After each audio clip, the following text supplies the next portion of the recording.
Again, it is good to be here. Amen. Amen. We have one section. Our theme is on faith. Amen. And we have a young lady among us who took a step of faith. And she's going to briefly tell her story of how she came to the White House.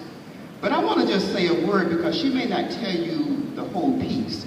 In this, that Mrs. Obama, President Obama's wife in Washington, D.C., issued a call for young people to participate in a competition where they would design a meal or a dish that was healthy.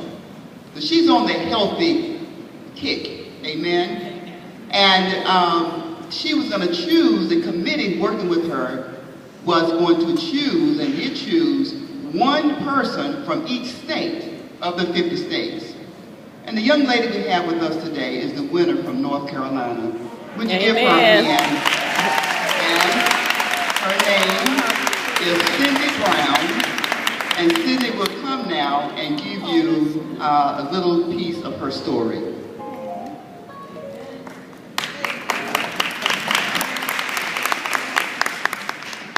Hi, my name is Cindy Brown.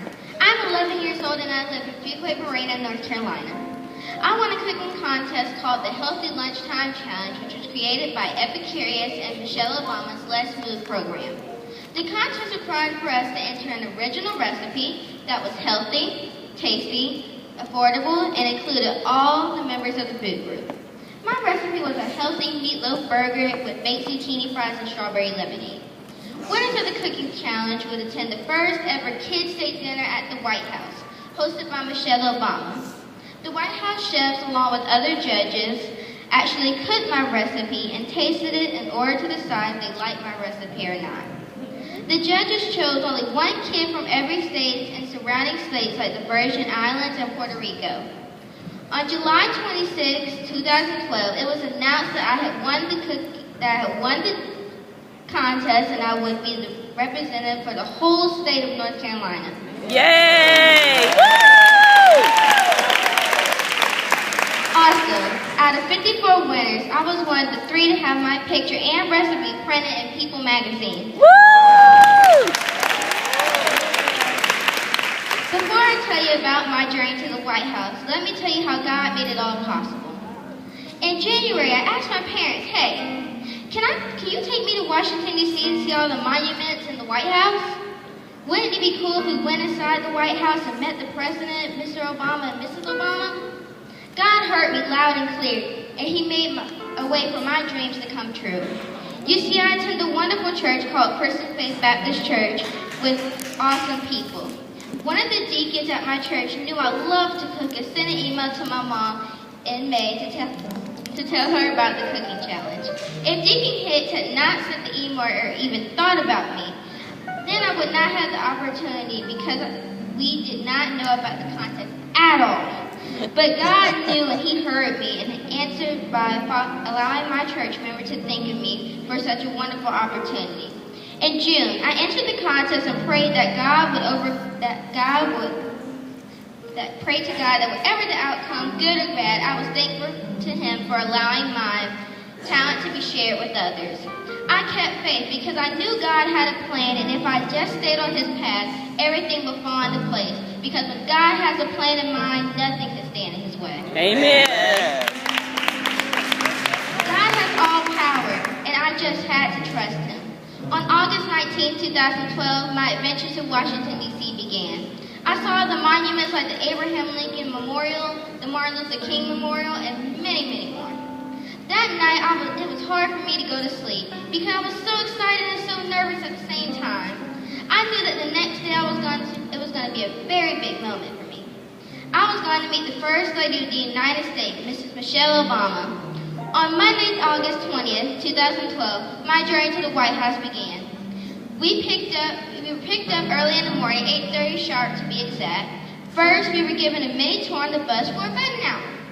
Although I was enjoying the tour, I was just too excited and nervous to focus on what we were being shown. I could not wait to see and touch the White House in person.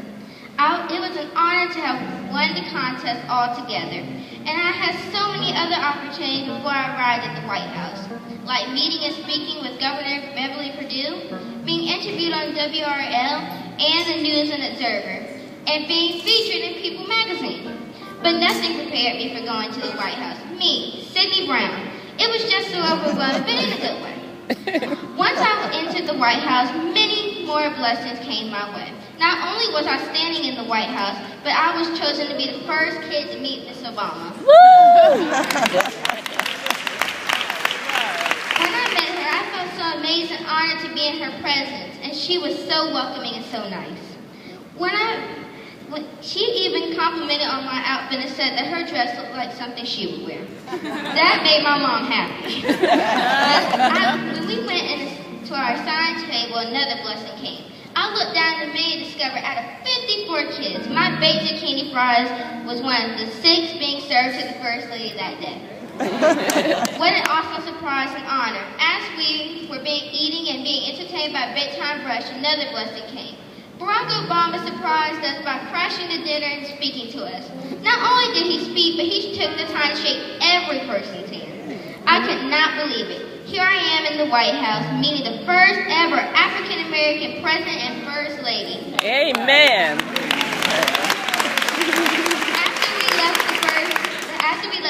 After we left the White House, I found out that there was a picture of President Obama eating my baked zucchini fries.